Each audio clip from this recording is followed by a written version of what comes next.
we kind of know for SEO, you have to develop your authority and be an expert on a topic, you in Google's mind, to show up in search results, right? And the more content you have revolving around that topic, the easier it is to kind of establish your authority, right?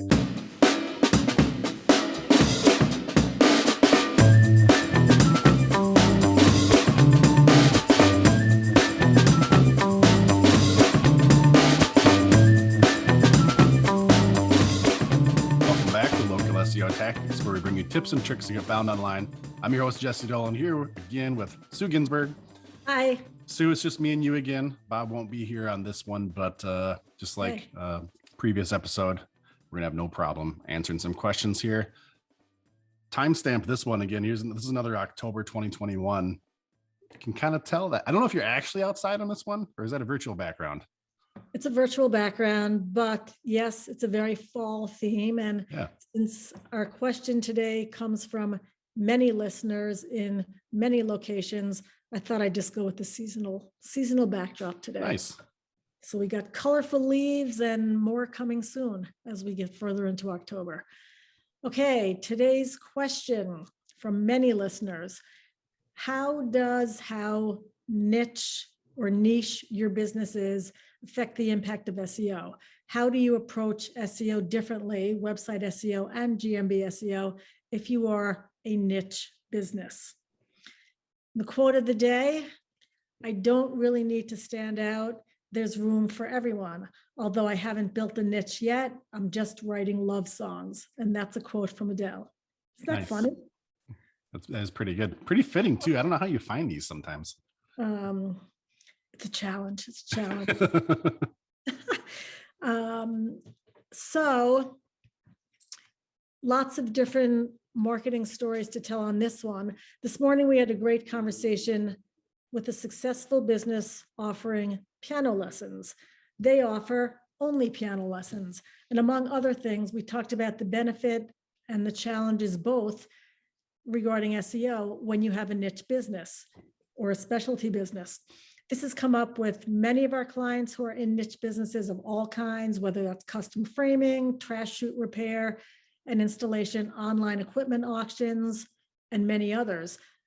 The question is, are there SEO strategies that work better or not as good for a niche business? When I was thinking about this, I started realizing what business isn't a niche business. And it just got me thinking, if you're a business owner listening, what if your business is more of a specialized service than one that everyone out there can use? Are there things that you do differently in your marketing and your positioning to emphasize your specialty and affect a more targeted audience, or to hide the specialty and go for the broader audience and then rein them in once you're engaging with them?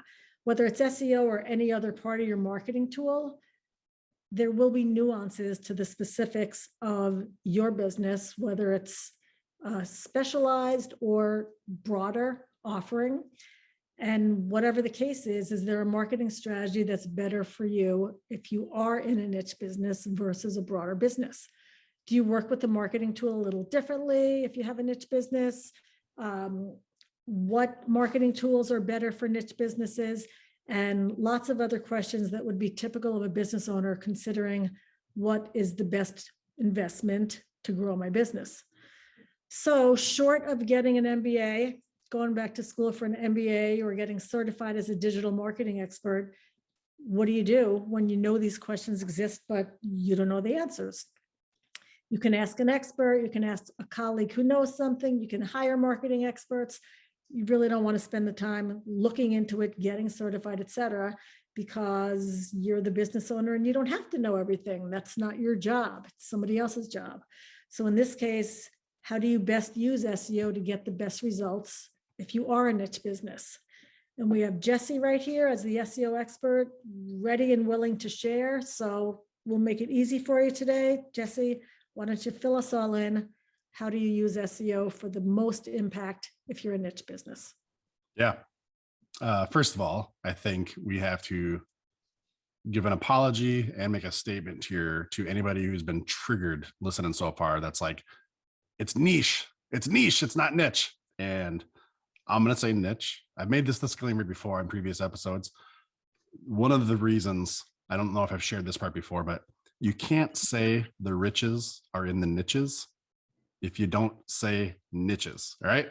So don't come at us. It's niches is what I'm going to say. I know you probably say it the other way, but it's too late for that now, right? I'm 43 years old.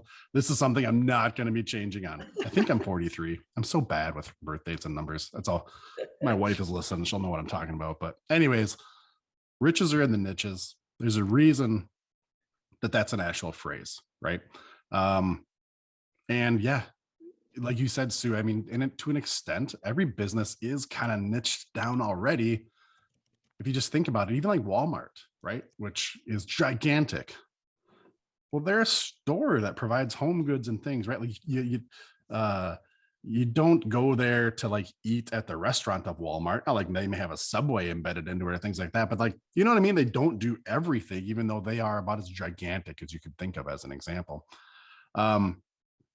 So just kind of set the stage, right? Like to your point, I think it's a great point. Every business kind of already is niched down, but the deeper question you have here is niching down even further within that, right?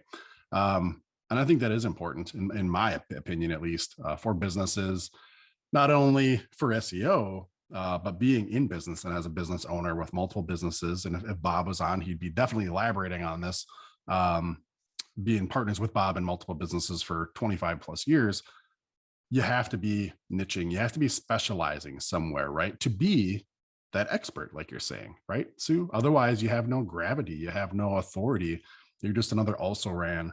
And if you're another also ran, it's really a race to the bottom on price point is where you're at. And I'm pretty sure most people out there listening, business owners, aren't interested in just slashing their prices to get more business. You want to cater to premium customers, larger audiences, charge more for your product, get more profitable, things like that. And niching down is a tactic that's often used to be successful to guide your business. Now we talked about SEO, kind of bringing that into the digital marketing, the SEO part. I think it even magnifies it. So in some of these, well, I should say all businesses, just to kind of keep it simple. There's going to be keywords that are niche specific, right? If you're a dentist, there's pediatric, children, family, maybe special needs, maybe sedation, pain-free, right? Like if you just think about a dentist, there's a lot of niches, even just within dentistry. Talk auto repair, you can talk, marketing services, really any industry, there's specialized niches to the clients that they serve, even like us with digital marketing, search engine optimization, things like that. There are agencies that just focus on an industry, right? Like SEO for lawyers, SEO for dentists, and that's all that they do. And there's a reason for that. So number one is going to be when people are doing searches, we kind of know for SEO, you have to develop your authority and be an expert on a topic, in Google's mind, to show up in search results, right? And the more content you have revolving around that topic, the easier it is to kind of establish your authority, right? Google doesn't know you're an expert in marketing for dentists if you're not talking about that on your website or online. If you're just talking that you're an expert in marketing, you're not really having any gravity and probably not going to be shown for people searching for dental marketing experts or things like that. So if that's what you want to really focus on, you have to niche down on that on your website for the keywords, right? Now, if you're out there listening, like, yeah, I am pretty general. I don't really have a niche. Do some keyword research and find out what people are searching for your products and services, and have the lens of looking for the niches, right? Are there geographic niches, right? Like for us, we're local SEO for Intrix, our agency. We don't operate in an industry vertical niche or something like that. What we do niche down on is local businesses, right? Serving people in their backyard, 1 to 10 locations, things like that. We're not working with Walmart, right? We're not doing e-commerce. So that is our niche, is geographic, relevancy, things like that. That may be true for your business. Maybe you're a jack of all trades or a Jane of all trades, but you just work in a certain geographic area doing your services. Hey, that's niching down. Do keywords that relate to that. Your landing pages are going to want to mention those things too, right? That's kind of where you start to connect the dots. Not only are you going to do keyword research to find out what some niches are, the pages you create, the content on your website should then speak to those same niches as well. If we are local SEO, you're engaging with us, that should be evident that we do local SEO, not e-commerce. If you're a dentist that does pain-free or sedation dentistry type stuff, when people are searching for pain-free dentistry, when they land on your page that they found for pain-free dentistry, it should be talking about pain-free dentistry, not dentistry for kids, right?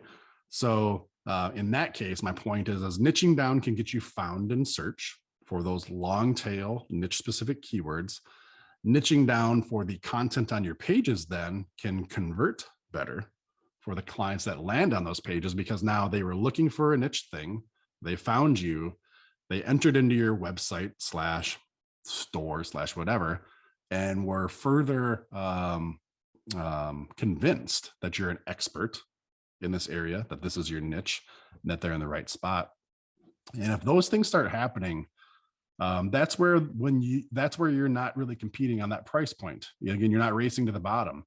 You had somebody that was looking for something specific. They found you. You look to be a specialist in that area, and not all, but a good percentage of those patrons are going to be willing to pay a little bit more for you than they would somebody who was more general, because they were looking for an expert, right? I think we've all had something in our life where maybe something needed to get fixed or replaced or installed.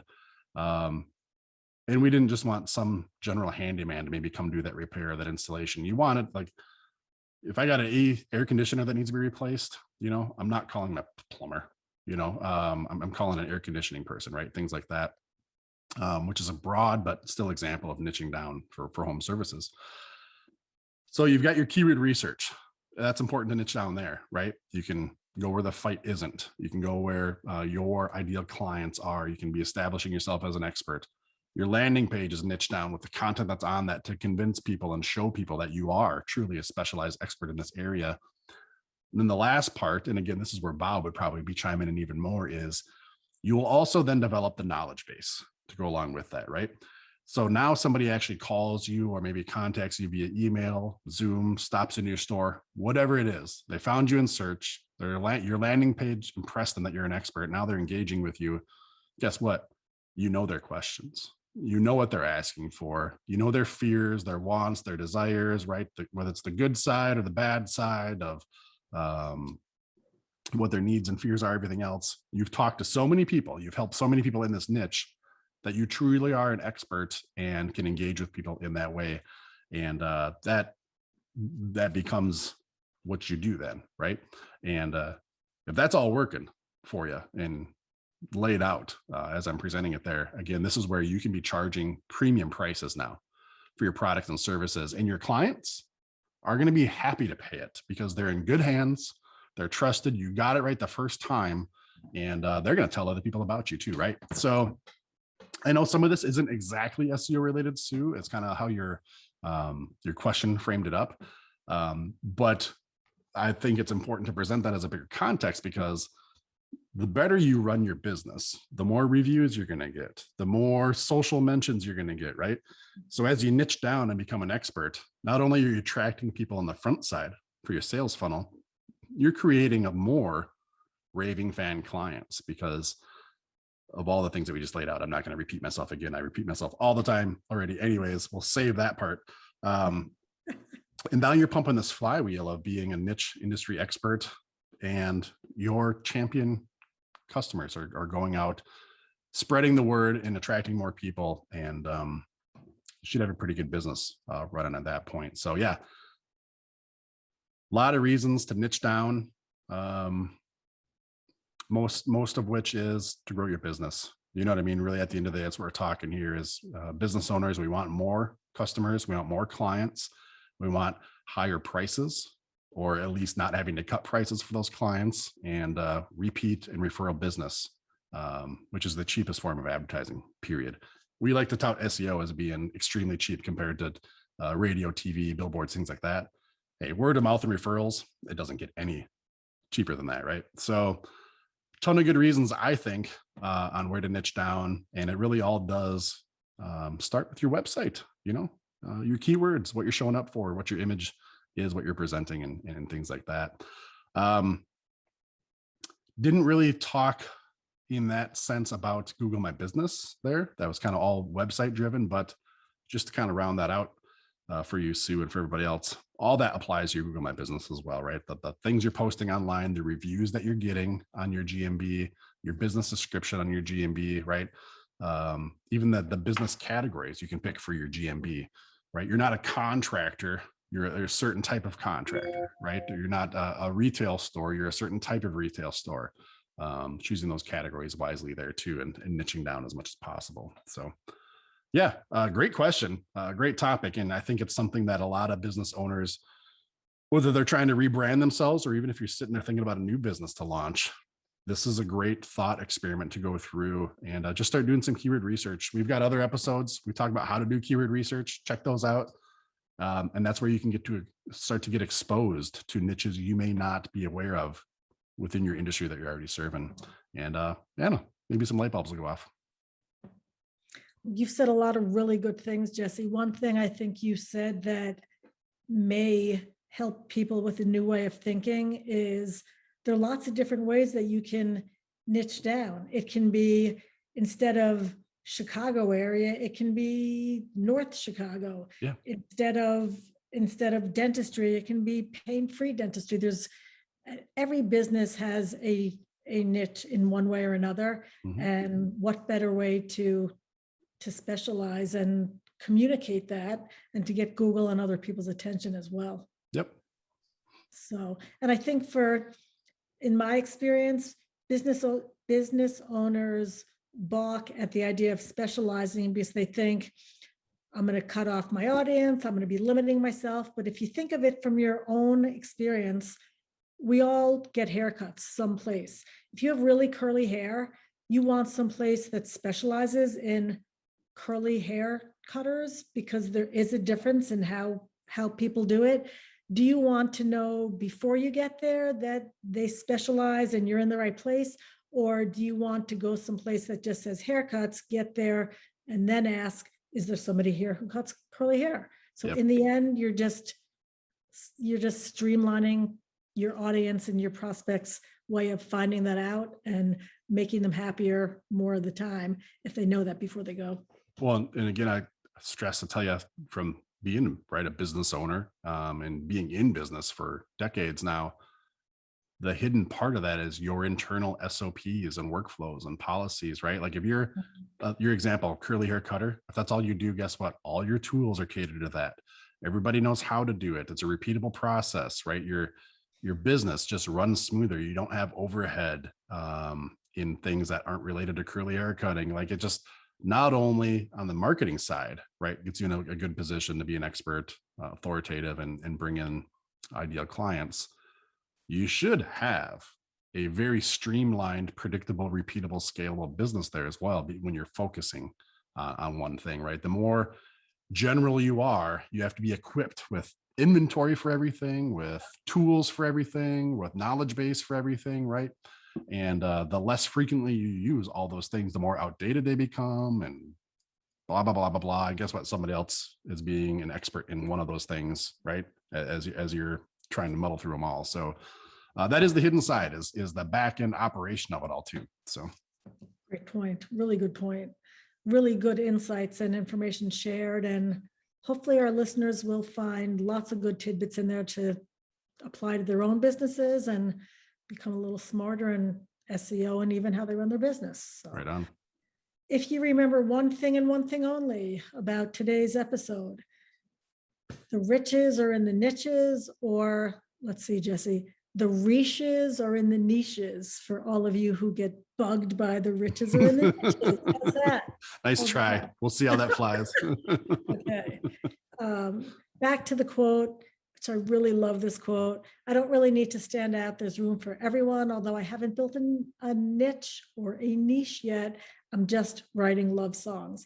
Adele said that. She's really successful. She's really smart. And She just writes love songs. That's her niche. I was going to say, it's kind of ironic in the quote. She says she isn't, but then she ends up with, I'm just writing love songs, right? Right. Like, oh yeah, you are. You're not punk rock. You know what I mean? You're writing That's love right. songs. So Everybody go listen to an Adele song and you'll know what a niche business is. right. Yeah. And for her style, yeah, I mean, she's an expert, right? Like she has Right. carved out a niche, Right. like it or not. So hopefully that helps some people out there. Again, whether you're trying to rebrand, redevelop, reinvigorate, or launch your business, right? Niche down. It's a great question. And like you said, Sue, we get a lot of different versions of this from people all the time. It's a very big topic for where you're going with your business, or just even keyword research, right? And doing landing pages and things like that. So a lot of ways that you all should be able to apply this. If you've got a question from this episode, from these topics to dig deeper into any one of these veins, or if it spurs you on something else that you've been meaning to ask, we'd love to hear it. Come on out to localseotactics.com, go down to the bottom, click the link for submit a question.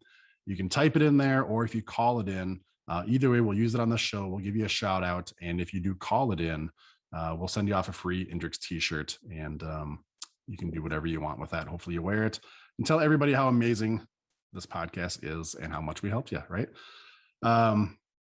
Thanks, Sue, for jumping on, for asking the question, and for your insights as well. And going to see more of those fall colors in your background there in the coming weeks. Being up in Minnesota here, where we're from, we have to embrace all 4 seasons. But this one is one of the most interesting, right? Like literally the landscape changes over a couple of weeks every day. Every day you can see it, so pretty cool stuff. All right. I think that wraps it up for this episode. Anything else, Sue? Nope. Sounds good. All right. Thanks for tuning in, everybody. We'll catch you on the next one. Take care. Yeah.